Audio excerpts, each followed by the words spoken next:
Hey everybody, welcome back. Well, as you can see, we got all the Christmas decorations up, and the family is happy. We had a great Sunday doing that, and I wanted to come on and just give you guys some inspiration. And I know it's hard to be inspired every day in recovery. It's hard to be encouraged and to have that go-getter attitude every day. I won't lie, I don't have that every day. Sometimes I kind of fall by the wayside, and I can get into that stinking thinking. But I don't ever let it get too far, because what we have to do in this life is succeed in recovery. Because if we don't, then we're going to end up using. And success looks like, it's different for everybody. So this person is cleaning their side of the street, and this person, or like myself, I'm cleaning my side of the street. And I can only do and take care of what I am in charge of, right? In my own space, in my own life, and in my own journey, my own recovery program. So that program involves myself, my wife, my family, my children, right? And a little bit outside that, it involves friendships and relationships. And as we build them friendships and relationships, we're going to find that sometimes we're a lot alike, the people that we get to know, and sometimes we're really different.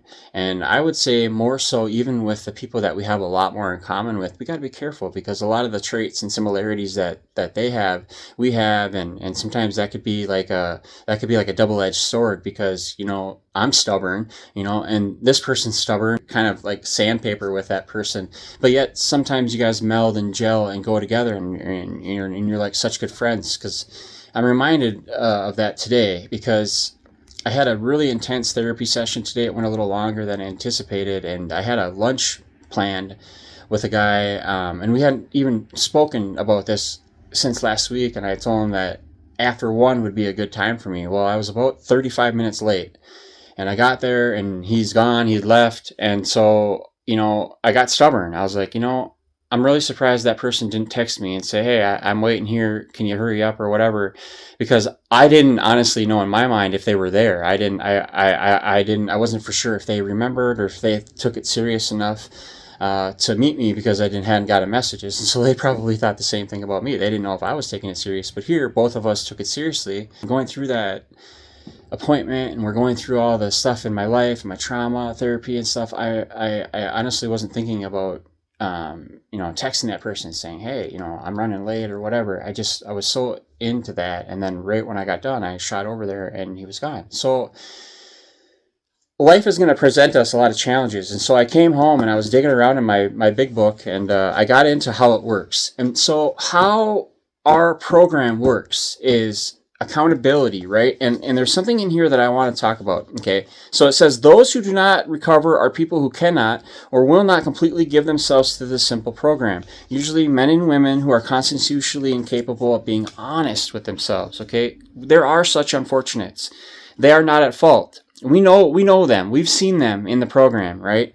They seem to have been born that way. I myself, have been born that way. We are naturally incapable of grasping and developing a manner of living which demands rigorous honesty, so their chances are less than average until we jump over to here. We start to take the steps on our program, which I'm reading out of our big book, and we know our steps, right? Our steps are, first one is we admit we're powerless over alcohol or a drug or an addiction or a behavior or a bad way, and that our lives have become unmanageable because of that, right?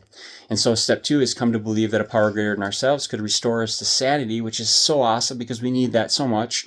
And then we jump to the third step, and the first 3 steps are the most important, right, for our early recovery people. Make it a decision to turn our will and our lives over to the care of God as we understood Him. Okay, we're not asking you to make the big leap yet and to find a full-grown, mature spiritual faith yet, because that's not what early recovery is about. It's about finding that faith, yes, but it's not about getting deep into all the spiritual aspects that are going to keep you sober. You just simply have to admit that you're powerless, okay, come to believe, and make a decision to turn your will and your life over. And when we do that, okay, some people have balked at this, right? It says that. And many have said, I can't do this. But it says here, if we're in step 3, we say this: God, I offer myself to thee, to build with me and to do with me as thou wilt. Relieve me of the bondage of self, that I may better do thy will. Okay?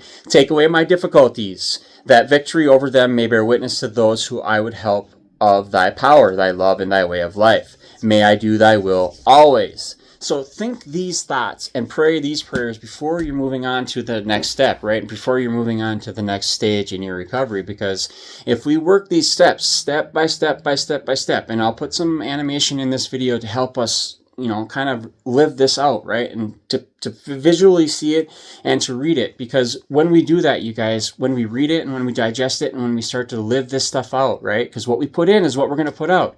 When we start to walk this stuff out, you guys, things are going to fall in order. Life isn't going to be perfect. It's never going to be perfect, but you're going to find out who you can trust. You're going to find out who's good for you, who's bad for you. And sometimes we got to learn those the hard way, right? Sometimes we're going to learn that people out there are just not the people we think they are. And that's fair. That's life. That's how it goes. So maybe we weren't who they thought maybe we weren't who they thought we were at some point, and we disappointed them. And that's the give and flow, the ebb and flow, and the give and take of life, right? So there was one other page that I wanted to touch on in here, and I think it was on page 87, if I believe. Okay. So once we start getting into action, it's called, right, into our book, and I think that's the 4th chapter. Don't quote me on that, but and it starts to talk about how we use meditation and inspiration in our intuition, our gut, and we have to start thinking for ourselves, right? Because our addiction was doing the thinking for us for a long period of time, and that stinking thinking in bad ways was predicated or built on a foundation that was maybe you were used, abused, neglected. Maybe you were physically, emotionally, sexually, abused as a child or as an adult or as a teen. Maybe you'd been through some traumatic, instances, maybe, who knows? There's all sorts of issues, right?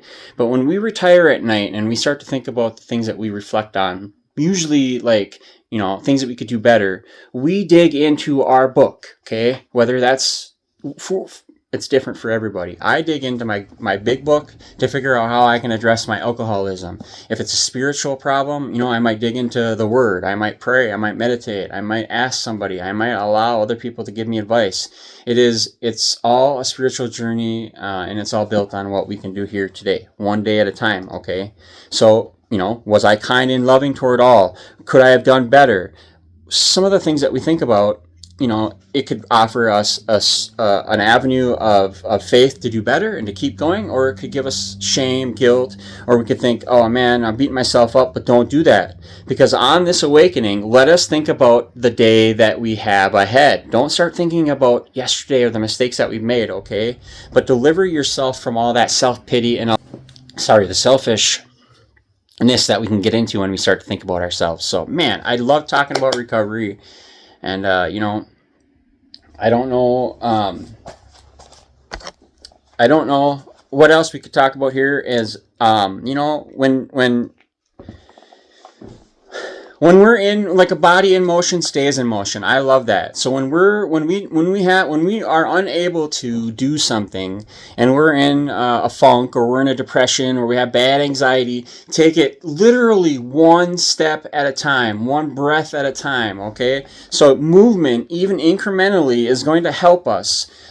Get up like in the morning, have a routine, have like a half-hour routine that you do every single morning. You get up, you make your bed, you brush your teeth, you go get coffee, you sit down, you meditate, you pray, you make a to-do list, you journal. Break out a half hour or hour of your time in the morning and at night that you will always do that. You're consistent. It'll stay concrete. You'll do that every single day. And when you do that, you're going to be shaping you're shaping your life. And you're going to do this incrementally, right? Until you can do that for your whole day. And then once you have your whole day mapped out in the morning, you can kind of have an idea of how your day is going to go. Now, it's not always going to work out the way it's planned, right? Because we can plan and prepare all we want. But it's not going to happen the way we always think it's going to. So the one other thing I wanted to touch on before I let you guys go is the shoulda, coulda, woulda, or I should have, or there's a thing called deserved guilt and undeserved shame, right? Deserved guilt is, you did something wrong, you said you're sorry, you're going to work on yourself to not do that again. Deserved shame is, you're unworthy, you're not loved, you suck, you're hated, blah, blah, blah. None of those things are true. You're not a bad person. People do bad things, but when you're a baby and you're born, you're not bad. these things are taught, they're learned, they're picked up, they're habits, and we can unlearn them. Do you think anybody that was bad in this lifetime was bad as a child or bad as a baby? No, I think it's developed, right? We can undevelop the way we can retrain the brain, right? We can fire and wire at the same time, but we have to know that shame grows in the darkness. And when you bring light to darkness, you're exposing the shame, and then the shame has to scatter and find a new place to grow, a new place to live, right? So there's 3 C's: courage, compassion, and connection. Right? Courage to be yourself, and the courage to keep working a program. Have compassion for yourself and for others who are also living this life, and make a connection with yourself and with a higher power and the people that are around you, so you can incrementally keep moving in this life and keep moving in recovery forward and have success. That's what this all is about: is retraining the brain and putting down the old ways and the stinking thinking and the bad habits, and picking up a new way of living, a new program. And my life isn't perfect, but this program has helped me stay away from alcohol. It's helped me stay away from drugs. It's helped me stay away from the anger, the resentment, the fear, the rage, the manipulation that used to consume my life while I was using alcohol and drugs. It's been quite a while since I've used drugs. I've been clean for almost 14 years now. And although we don't commemorate time that we ain't got, so I'm about 13 and a half years sober. August 10th, 2011 is my clean date. April 10th of 2019 is my sober date from alcohol. So I got some time to commemorate and some time to hang my hat on, but those days don't really count because it's only today that I got. I'm only in the present now. I only have today. We only have right now. And when we lay our head down tonight and we get that reset for tomorrow, we're going to be putting today to bed, because yesterday's history and tomorrow's a mystery, and we still focus on what we have to do today. So I love you guys. I'm gonna edit this up and I'm gonna send it out, and I hope that everybody out there will learn something from it, because I know I have, and I just love you guys so much. I love talking about this stuff. Love you guys. God bless.